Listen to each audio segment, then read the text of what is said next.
everybody have a chance to review those? If so, I'd entertain a motion to approve them. Mitch, so moved. Mitch has moved for approval. Is there a second? This is Chris. I can second. Been moved and seconded. All those in favor of approval of the minutes as provided signify by saying yes. Yes. Yes. Yes. Any opposed signify by saying no. Motion carries. Brings us to old business. First thing on the agenda is strategic planning. And I believe I'll turn it over to you for any opening remarks, Kyle. Yeah, so I will let Jolene go through it a little bit. I will make a few remarks. So again, I'm happy with the progress that we have made. Again, I always think it's going to happen faster and go. I don't want to say more smoothly, but what happens is I forget that everybody has to do their everyday work too, on top of continuing to move this process forward. And so again, I'm comfortable where we're at. I think we've had some good discussions. I think we've had good feedback. I think our discussion with Dr. Schatz and his support and work has been good. And then I'll let Jolene just kind of update where we're at. And I guess in my mind, by the next board meeting, we would have, as some of you may or may not know, at the last board meeting, we had a motion made to hire by the board to hire Dr. Schatz to help us work on our governance. And so we'll talk a little bit about where that's at after one meeting and the goal there. By the late February meeting, we look for the strategic plan, the operation plan, and the governance plan. I don't want to say ready to be implemented because we're working on many things right now, but be at a point where we can show how it all comes together. Jolene, I'll let you visit. Sure. We were able to kind of share the last draft at the meeting in, I believe, early November. So I'll just go through a few updates, which were, the copy was shared in the packet. So again, I think the mission is the same. We did update the values a little bit, very similar language to what we had before, but passion to serve, learn, collaborate, adapt, innovate, and advance. And then added that broader stakeholder kind of explanation. So stakeholders within the education system include member schools, educators, providers, students, which can include early childhood through grade 12 and communities. And then from there, I think the other updates kind of include in that first column, the high quality and targeted supports. We did break out into 4 sections. It was previously 3, really outlaying those educator supports, a similar goal, but then breaking apart the educational system supports, because we do feel like we do a lot of work on that level, helping to support and improve the system, not just individual districts or educators. So you'll see that reflected there in the first column. And then overall, I think we just kind of strengthened the advancing relationships, which is essentially the communication portion of the strategic plan. Otherwise, I think that most of the pieces are largely the same from the last draft. I don't know if any of the directors have other input, but from the draft we had, we did meet with individual teams to kind of talk through the pieces, make sure they felt like their work was reflected in this and get some feedback. So we are feeling pretty good about this draft. We know that progress monitoring portion could change based on the governance work that we're going to do. So we may kind of circle back around and make some adjustments based on that operational plan and governance work continuing. Anything the directors want to add about the process or this current version?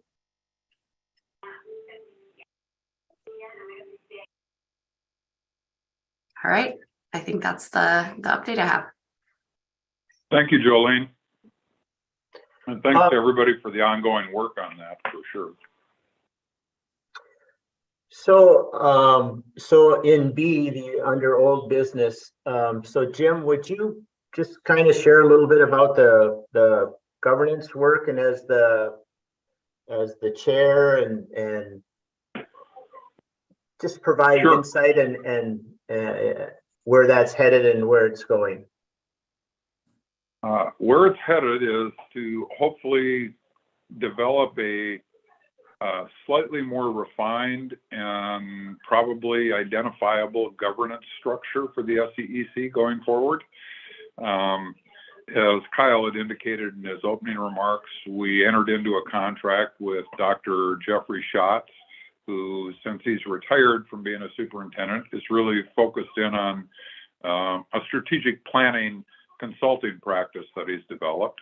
And he's worked with a number of different school districts and nonprofits, organizations, not so dissimilar from the SEC, to really look at strategic planning as well as governance models. And so we have a series of virtual meetings. I don't know if we'll end up probably having another face-to-face meeting at some point in time, but right now we have a series of virtual meetings scheduled. We held the first one here last week, I want to say. And we've got, I think, several booked for January, wrapping up, I want to say, in early February, hopefully, in time for the February board meeting. I think that's our current target date. But again, as this process unfolds and the subcommittee that's working on it with Dr. Schatz, if we identify that we have more work to do, we're not done, we'll just continue that work. We've really thus far been looking at really some variants and models that are typically used in school districts, and we recognize that it'll have to be modified somewhat because the SEC is not a school district, it is a REA, a regional education agency, but has very similar characteristics in a number of ways as well. So I was pretty pleased with the first session. I thought we got through a fair amount of stuff. And I think everybody engaged pretty well with the process. Some were there in person. I had to visit virtually, but going forward, people will have the option to either show up at the office there or do it virtually as we go forward. Any questions about the process? And just so everybody knows, that's actually a board member, this subcommittee is not in charge of changing our governance model. We're charged with coming up with a recommendation for the board to consider.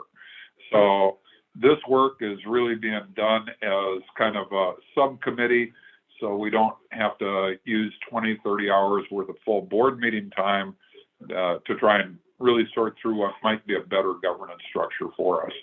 So hopefully that'll come back to the full board for consideration in February. It doesn't mean it has to be immediately adopted then either, because the full board may want to kick the tires on it and give us some different direction and feedback, which would be perfectly fine too.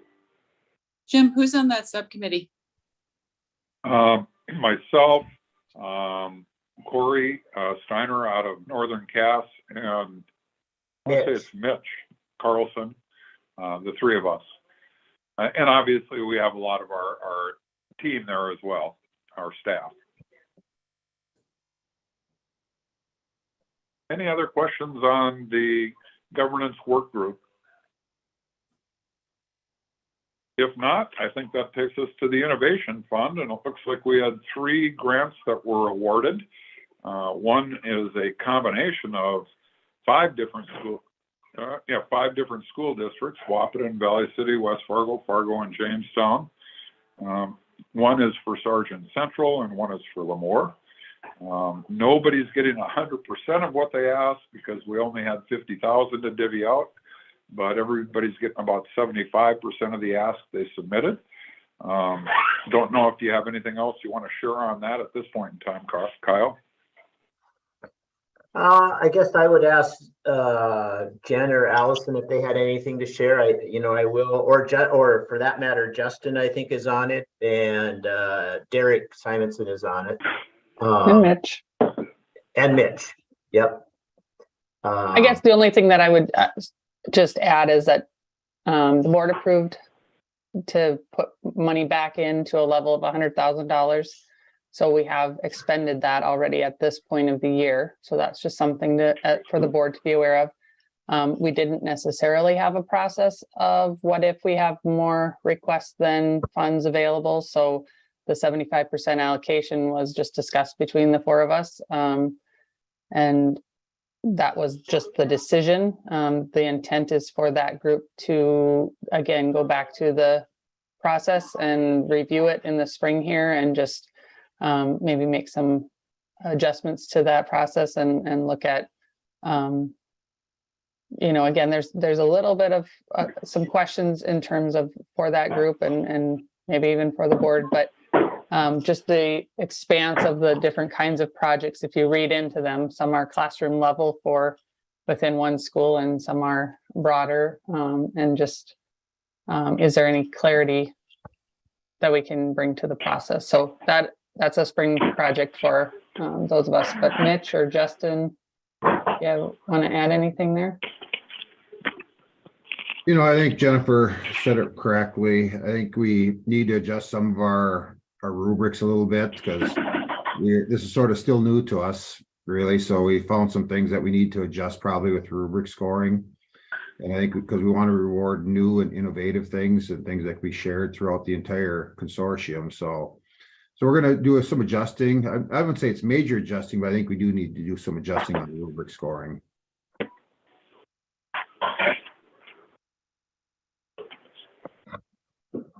And any questions on the Innovation Fund Grant Program?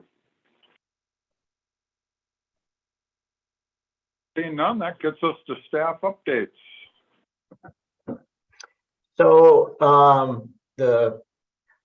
there's two staff updates. The first one is we hired a recent graduate of Minnesota State Community and Technical College to start working part-time with us in regards to payroll. And his name is Max Sunderland, and he will start working 20 hours with us.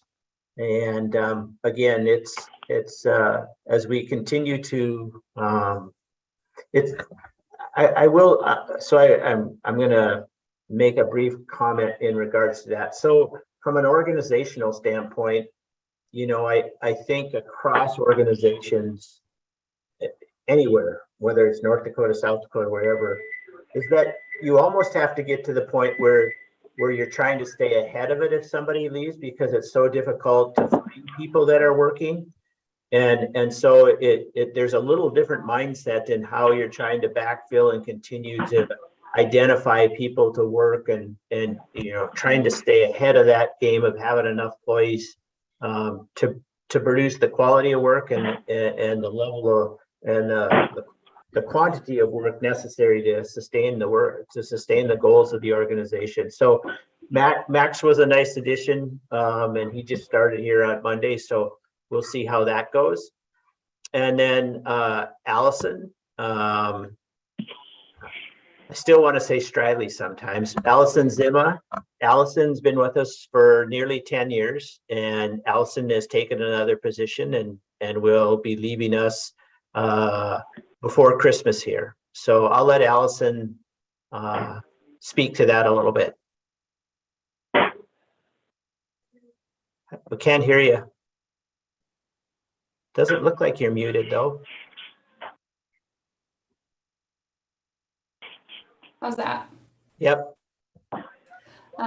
Yeah, so I've taken a different position in marketing management area. So looking more towards what I went to school for and honing in on that again, and just a desire to take a different approach. I've loved my time here. I've learned a lot. I've grown entirely as a supervisor and done a lot of project management and technology integration, and I'm going to take all of that over into this new role. And I'm really excited and very thankful for what I've learned here and the people I've met and out of everything the organization has done. So be continuing to watch and see what happens going forward. So thank you all for everything. It's been a great time here. So appreciate it.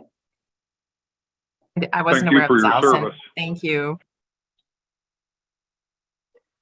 Yeah, and so as you know, Allison does so many different things for us, and sometimes that's a good thing, and sometimes that's a bad thing.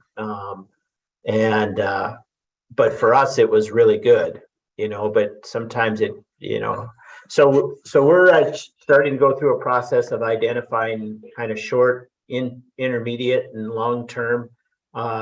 You know, obviously, with her leaving in the next couple of weeks, we're on short-term mode right now, as we just had discussions this morning. But again, a lot of it depends on, you know, the type of person you hire. So to say that this person is going to be this way or how it fits in, you know, you just don't know who's going to apply for jobs and how they may fit within an organization that has so many diverse projects and needs. And so we'll see how that goes. But the communication side of it is probably, you know, the shortest term need. We can backfill for a little bit as we figure things out.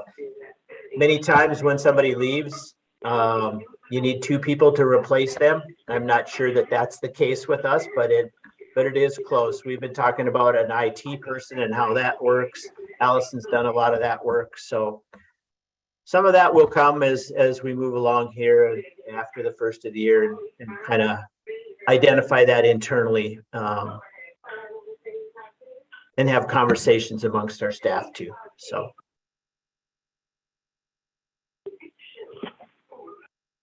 Any other staff updates? I don't think so.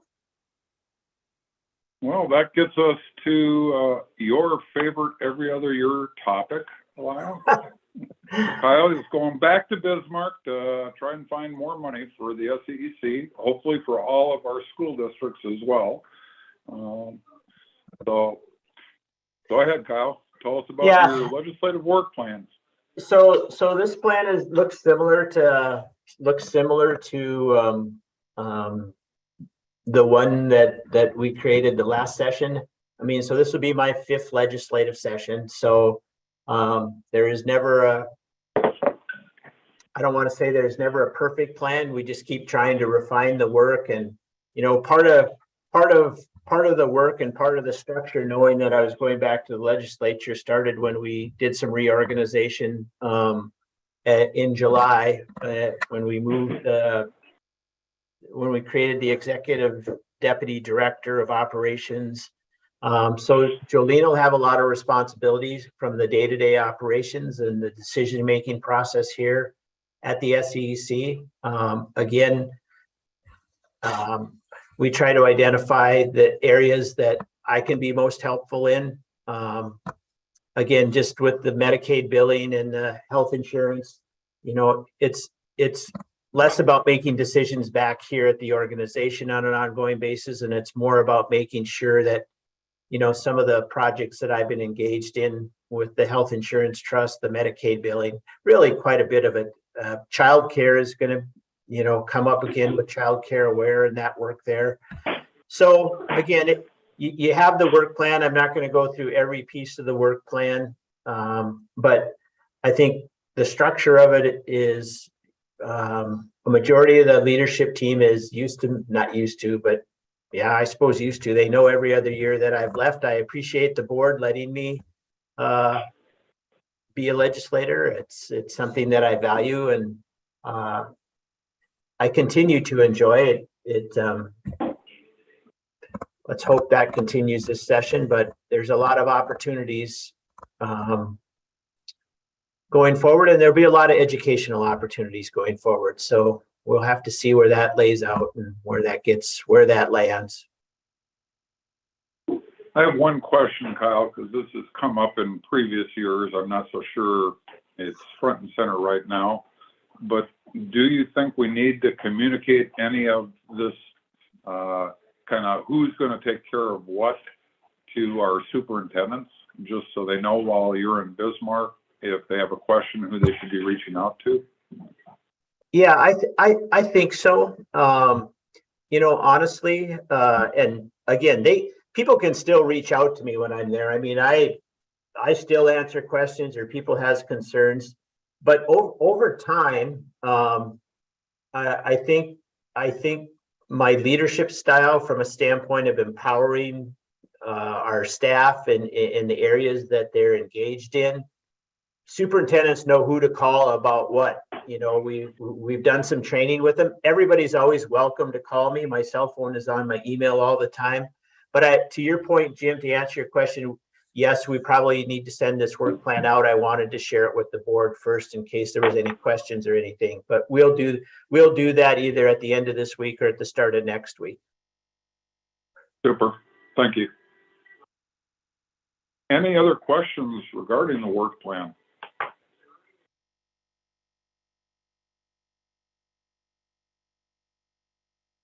Seeing none, unless there's anything else for the good of the order this morning or afternoon. Well, we're still in morning. We are.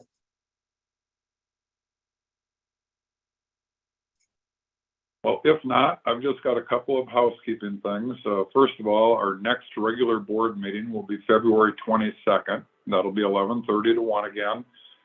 That too will be a virtual meeting. And Kyle, I believe you're going to be visiting or joining us from Bismarck probably for that. I will. And then our second meeting in 2023 will be May 3rd. That too will be a virtual meeting. And then we'll have a meeting on June 21st. That will most likely be a face-to-face meeting, and perhaps at our new location in South Fargo. With that, I want to wish you all the best of the holiday season. It's a busy, busy time of year, but a wonderful time of year as well. So I hope you and family have a great rest of the year, and we can kick off 2023 and make it the best year yet. Thanks, Jim. And if anybody's out in Bismarck, you know, ahead of time, I'm always open for lunch or supper or breakfast or a visit. So please make sure you give me a heads up. I'm never too busy to sit down and have a conversation to learn what's going on out in the schools and where things are headed on issues. So make sure you feel free to do that. You have Absolutely. a birthday this weekend too, don't you, Kyle? I do on Saturday. Happy birthday, Earl. Thank you. I'm going to be 63, getting up there a little bit. It's even hard to say a little bit. I actually stutter when I say it a little bit. So I felt 63 shoveling the heavy snow yesterday. Mm-hmm. So For sure. thank you. Merry Everybody have a Christmas, great day. everybody.